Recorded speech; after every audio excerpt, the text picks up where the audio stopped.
Hi, and welcome to Dax Chats. In this episode, I'm getting to speak to an Australian independent artist who has been releasing new music for the last 2 years.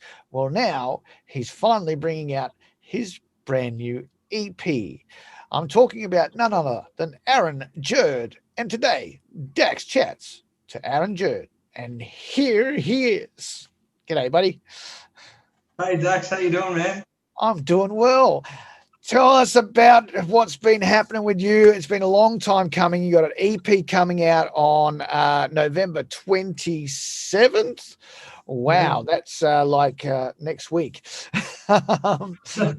Very cool. It has. It's come around quick, to be honest. And yeah, I think there was a time there when I didn't think I'd ever get, to release my EP just because of different, personal reasons and finances and that sort of thing. But we're finally here, and it's coming out on Friday, the 27th of November, and I couldn't be more stoked about it, to be honest. It's just to actually hold a physical product of my own music is something I've been looking forward to for so long. Because I mean, the digital releases are cool too, but they sort of still don't feel like it's actually happening because you can't actually physically see it or hold it, where a physical copy you can. So so I'm stoked about that. It's the first CD I've brought out that I can actually hold and say, well, I made this. So how many copies are you going to keep? That's I'll have one question. In each room. Yeah, that's it. I'll frame them on the wall or something. Probably a couple, because I'm hopeless at losing things and that, so I'll probably keep a couple just so that I don't, lose it for future reference in case I need one. Yeah. So with the EP, you've got pretty much all of the tracks that you've released throughout the last 2 years, starting with Set Me on Fire, then Hard to Breathe, the title track, which is called Changed, and the track that I really like, If You Were Mine. I really like that track.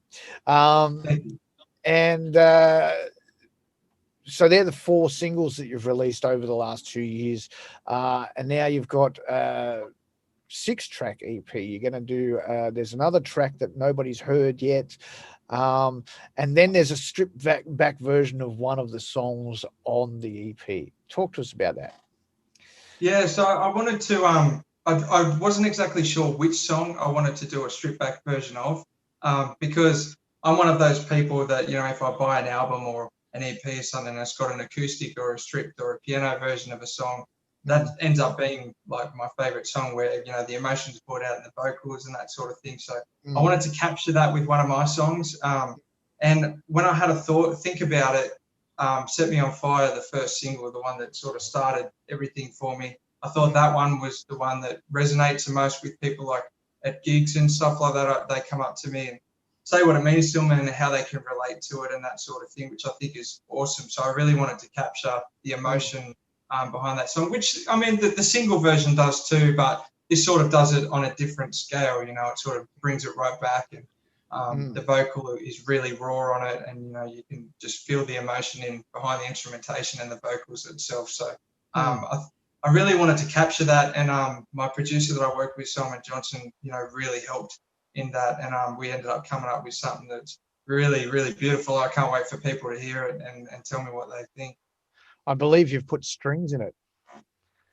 I did. Originally, we started, it was just going to be, I just wanted it to be to a piano and vocals, and that was sort of it. But we ended up, after hearing it back, put some strings in it, which brought out, the rip your heart out even more. And there's a bit of bass in there as well. So it ended up going from something that was going to be really stripped back to, semi-stripped back. I mean, there's none of the production, there's no harmonies or, backing vocals or anything of that sense. It's very raw still, but we added a couple of extra instruments in it as well. And to be honest, at the moment, I actually prefer that to the single version. I think just because it's, something that hasn't been heard and it's exciting for me, and it is, a stripped back version, which I tend to love as well. Now, the other track that's on the EP that hasn't been heard by anybody yet, it's called Whiskey Blues. You say that you love all types of music, but it's got blues influence. So how did it get the blues influence? Where did the song come from? Yeah, well, the song come from, I mean, sort of a number of things, but one of them is that I love whiskey. I'm a whiskey drinker, so it was only fitting that it's only fitting that I wrote a song about whiskey, which you did too. But I remember sitting in a whiskey bar that I've got, not too far from where I live, and the whole atmosphere and everything and the vibe of it, I thought, this is really awesome. I want to write a song about, whiskey in a bar and the fitting types of stereotypes for country music. I mean, we all write about them.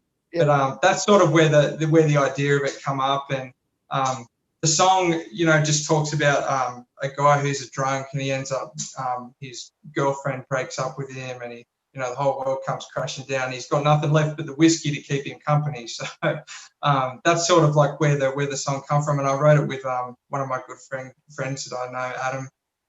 And we come up. He sent me a guitar riff. Just out of the blue. It wasn't for this song, and I thought, that sounds really fitting for the song that I want to write about whiskey and bars and that sort of thing. So then I ended up coming up with the melody and the lyrics for Whiskey Blues, and I loved it that much that I decided to include it on my EP as the track that hasn't been heard by people before. So hopefully people can relate to it and think positively about it. So. And if we play it backwards, everything comes back, right? Exactly. I think that's all country songs. You just play them backwards, and, everything works out in the end. Then that's it. There you go. I'm looking forward to hearing that song. So I've heard every other song, so I'm looking forward to hearing that song. Yeah. Yeah, so that's going to be great. So this Friday. Wow, that's quick. I'm going to have to get this interview out quicker than I thought. Now, obviously, within the scope of 2020, it's been a horrendous year for entertainment and for musicians. How have you coped throughout the whole ordeal, and what's it like for you now? Are things ramping up? Are things picking up? What's going on for you? Yeah, I mean, they're starting to pick up a little bit now. I've got a couple of shows next month, which are my first one since January, I believe. So it's been, a quiet year in the sense of live music. But I think, I've just tried to work with the times as much as I can. And I always think, there's people out there that are in much worse positions than me. So I always try to see the silver lining to it. I've done tried to keep active on social media by doing, just like online streams each Friday. I was doing them for a while, and just by sort of trying to move with the times and keep it going. But one thing, that was not good, I don't want to say anything that was good to come out of this, but one thing that sort of is a positive, I guess, for me is that I managed to have more time to write this year because of that, because I wasn't doing live shows and that sort of thing. And I've been able to record. And I think that's one of the reasons why my EP is coming out this year, because for a while there I was thinking that we were going to have to push it back to next year. But just given the circumstances and the extra time I've had on my hands, I've managed to get that out. But yeah, and I've already begun writing for my next project as well, singles and an EP that will hopefully come out next year. Or things going to plan. So it's been good for that. But I mean, the whole industry at the moment is suffering. It's one of them things that we can't help, but we've just got to try and move with it and hope that we can get back to some sort of normality soon. Yeah, well, I agree with you. I mean, the one thing that I've found, obviously, where I am, and I was here from the start. Look. The one thing that I took from a bad situation was the ability to take a step back from the normal routine that we would do and try and look for alternative ways of doing things. And it's, we set up the radio station, then we set up Dax Chats, all of that while I was in lockdown, and where you are, I think, episode 104 since we started. We also got to collaborate with people that, as musicians, when we're in normal times, pre-COVID, we're so busy running around, getting our own stuff done, doing our gigs. So you've never really got time to sit down. And I said this to somebody else, unless you go to, you take that time to go to a writer's retreat where you're writing with other artists, so you've never actually had that time. But during this year, it's amazing the amount of people that have collaborated with different people that they normally wouldn't have collaborated with, and the stuff that's come out because of that. I think that's been great. Yeah, definitely. I mean, that's another positive thing that's come out of it as well, is the collaborations and the new music. I think 2021, we're just going to be bombarded with new music that people have written in 2020. So that's one of the good things. And I think as well, just reflecting on being busy and everyone that, not having time to do anything. I think this year has been another thing for that. It's just, you sort of step right back and everything slows down, and then you realize what you should be thankful for, and that's your friends and your family and your loved ones and that sort of thing. So I think we get really busy at times and sort of lose track of who we are as people and what's important to us. So I think that's been another good thing for me anyway that's come out of this year. Absolutely. So what's coming for you, for 2021? What's up next? You've got the EP out. What's next to come? Just more shows at the moment. I've already got a couple of festivals lined up that I'm not allowed to announce anything just yet. But hopefully, fingers crossed, everything with COVID sort of keeps going down and we can get back to normality, and those festivals should go ahead, and the live shows. And other than that, just recording, being in the studio, writing more music as well, and hopefully working towards this EP that'll be released at the end of next year, which I've already started writing for, but I want to write some more tracks. And what it's like, you always end up with a number of tracks, and you've got to narrow it down to what ones you want to put on that record. So that'll mainly be sort of what's going to keep me busy, at least at the start of 2021, and I guess we'll see what the end of it brings. But it's been so long since I've done a live show like any of us that I'm starting to think, Dax, I don't know what to do anymore. Like, I'll get up on stage and I'll think, what do I do? Like, I know. I mean, I've got a new single release coming out, and I'm planning. Obviously I can't do a live show at a venue, but I was actually looking at doing a live Facebook, and even with that, I've been sitting there going, but I haven't performed for so long. I wouldn't know where to start. I've picked up the guitar and I'm like, I can't remember how to play songs. I'm like, what? It's been too long, like. I know, it feels like we need some sort of training course or something to get us back in to see what we should be doing and what we shouldn't. Yeah, I know. So look out for that. I might be doing a David Daniel music fiasco stream. That's all right, man. You won't be alone. I'll probably be in the same position when the shows start back up. Yeah. All right. So great to talk to you. Thank you very much for your time. Before you go, you did mention festivals. Now, I do believe that maybe you had something to do at a festival that was just on, called Country on Keppel. Did you do something there?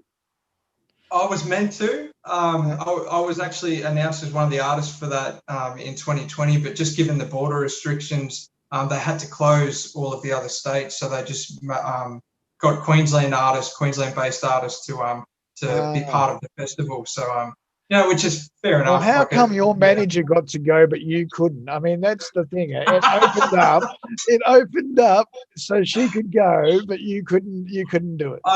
How unfair is that? I think what they did, they lowered the border, I think, of Queensland, who they'd allow in.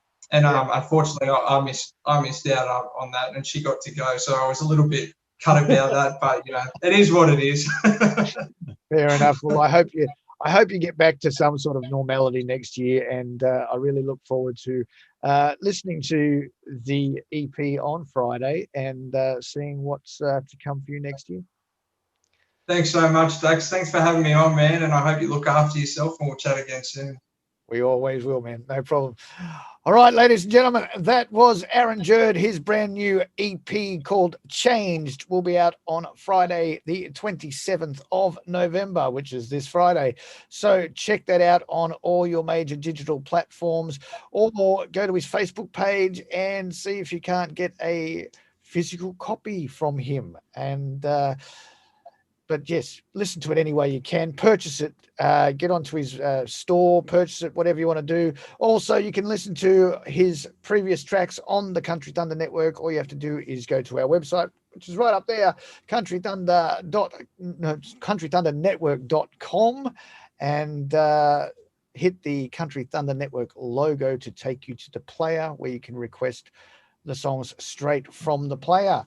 You can also vote for his tracks in the Country Thunder 20. Just follow the Linktree URLs on our Facebook page. I'd like to thank our sponsors, Fab APC, for coming on board. Thank you very much for that. And as always, we are proudly supported by Neon Horse in Stanhope, Victoria.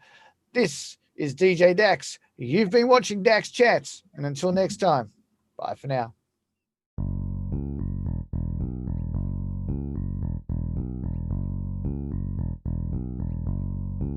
You got that love, yeah, you got that style, and you're making my heart race a little further than a country mile. You take me back, you light my fire. Yes, you're the only one that can ignite this desire. So settle up, baby, get strapped in, 'cause tonight